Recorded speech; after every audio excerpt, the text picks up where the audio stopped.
Good evening all. आ गए आप लोग? चाय या कॉफ़ी?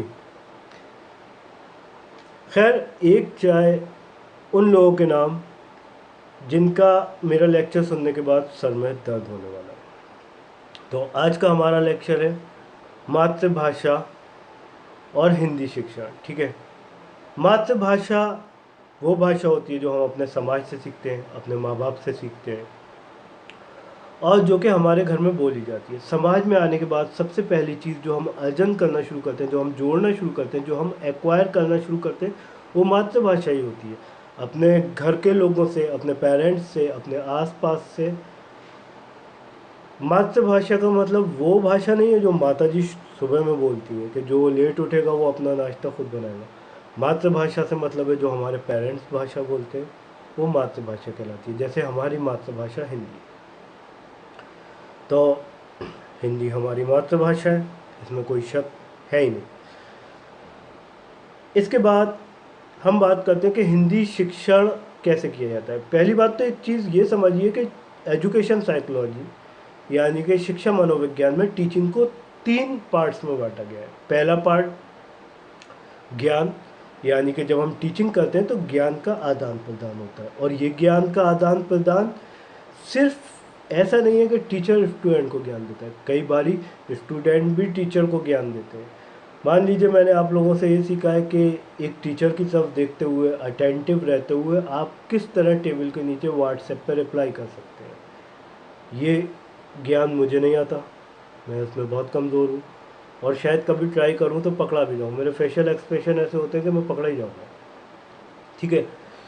दूसरी चीज़ होती है भाव, यानी कि जब हम पढ़ते लिखते हैं तो हमारे अंदर फीलिंग डेवलप होती है। अलग अलग रचनाएं पढ़ के अलग अलग फीलिंग डेवलप होती हैं, और वो फीलिंग्स जो होती हैं रचनाओं से और ज़्यादा एक्सीड करती हैं। आप कोई गाना सुनते हैं, मान लीजिए रचना छोड़ दीजिए, आप साहित्यिक बात पे मत जाइए, गाना सुनते हैं तो उस गाने के अकॉर्डिंगली आप में फीलिंग डेवलप होती है, तो वो एक नई तरह का एक्सपीरियंस होता है, आपको अलग अलग फीलिंग्स से परिचित कराता है। ठीक है।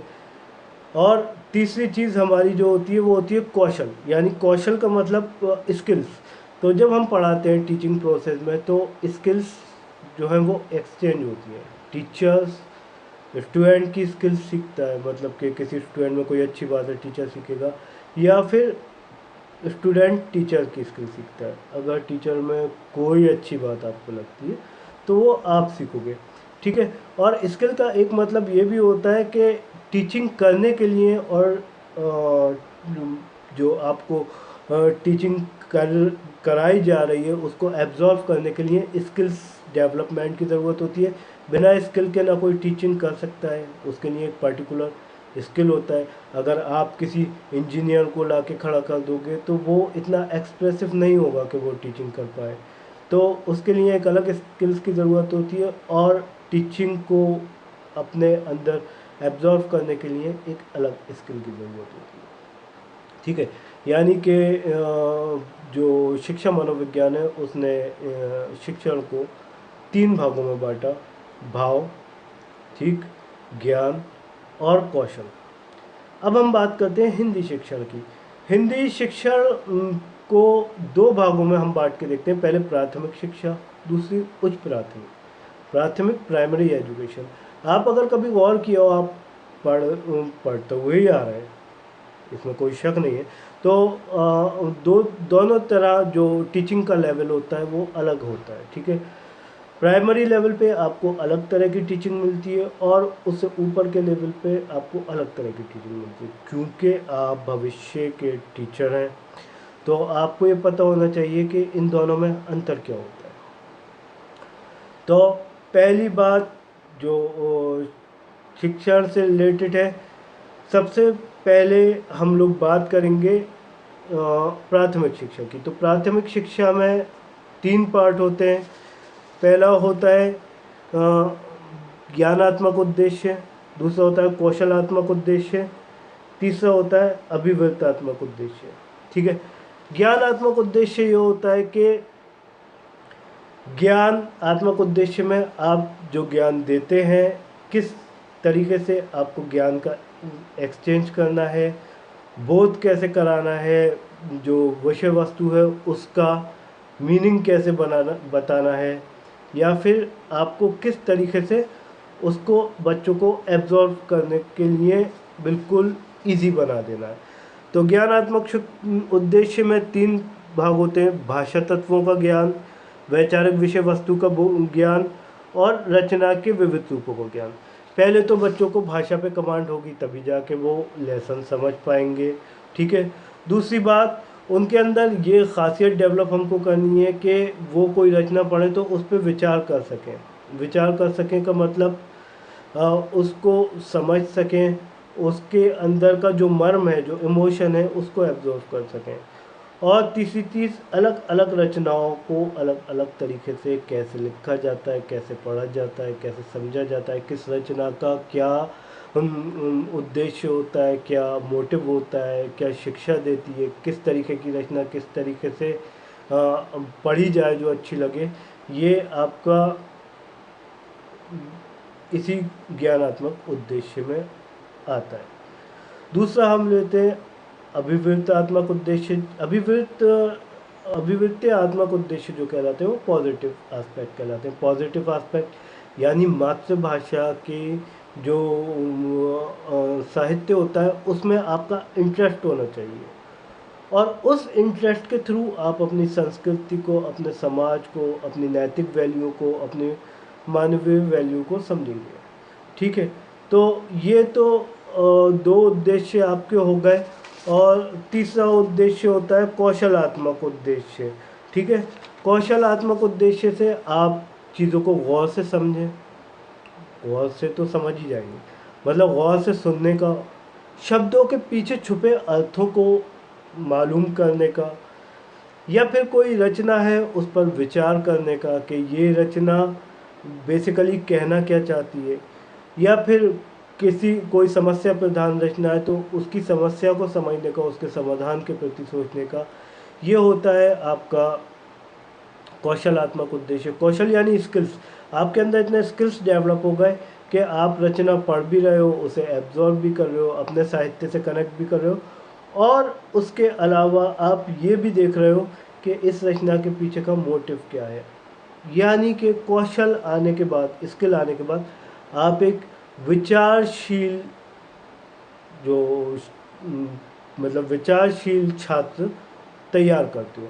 उनमें इतनी क्षमता आ जाती है कि वो अच्छे बुरे का, नैतिक अनैतिक का, या रचना में क्या मर्म छुपा हुआ है, उन इमोशंस का, उन प्रॉब्लम्स का, ठीक है, उन उन इश्यूज़ का मर्म महसूस कर सकते हैं, इमोशन महसूस कर सकते हैं, और उसके साथ ही आगे को बढ़ सकते हैं।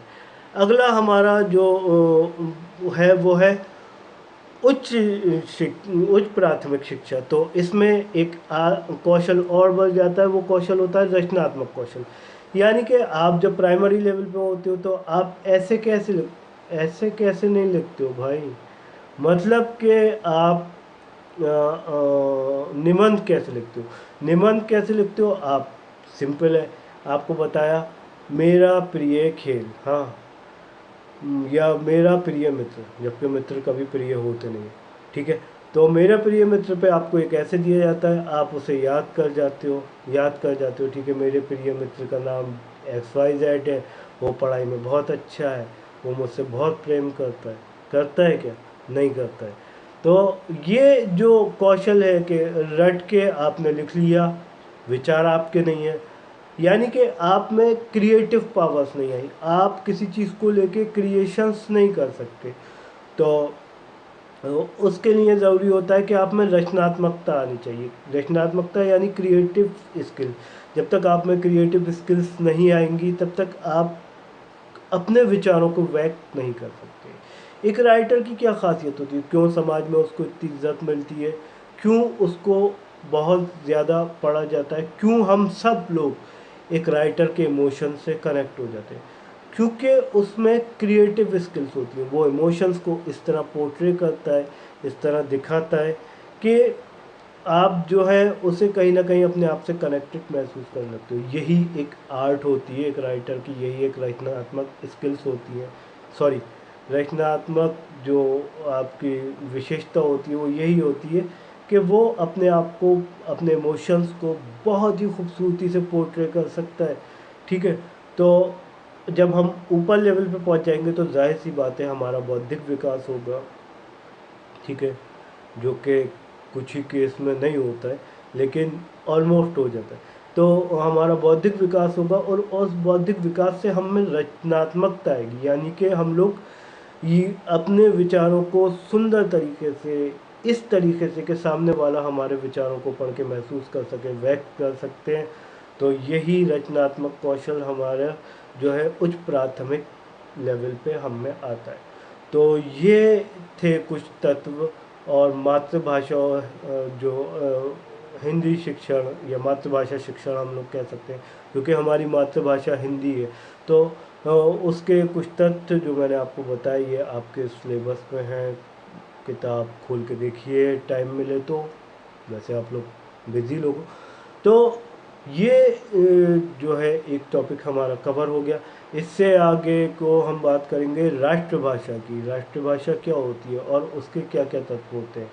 तो मेरा बेसिकली है, आप लोग ये मत सोचिएगा कि यूट्यूब पे है तो हम लोग क्या कहते हैं इसे सेव कर लेते हैं, वो सॉरी सेव क्या कर लेते हैं। हाँ, मैं आपको जानता हूँ जितना आप तकल्लुफ़ कर सकते हैं वो यही कर सकते हैं कि आप चैनल सब्सक्राइब कर लोगे या फिर लिंक पड़े रहने दोगे कि जब पेपर आएंगे जब देखेंगे।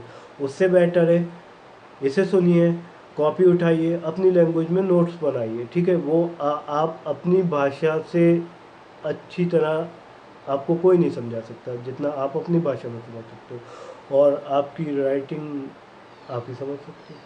तो ये जो चीज़ें थी ये थी हमारी मातृभाषा शिक्षण से रिलेटेड राष्ट्रभाषा में।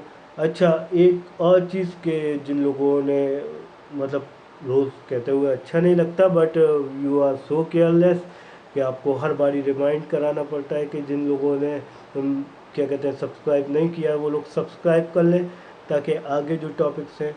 और संडे को बिल्कुल नॉन एकेडमिक टॉपिक होगा, तो संडे की वीडियो आपको मिलेगी। वो और सिलेबस से रिलेटेड नहीं होगी, तो वो आपकी चॉइस है, आप देख सकते हैं नहीं देख सकते हैं।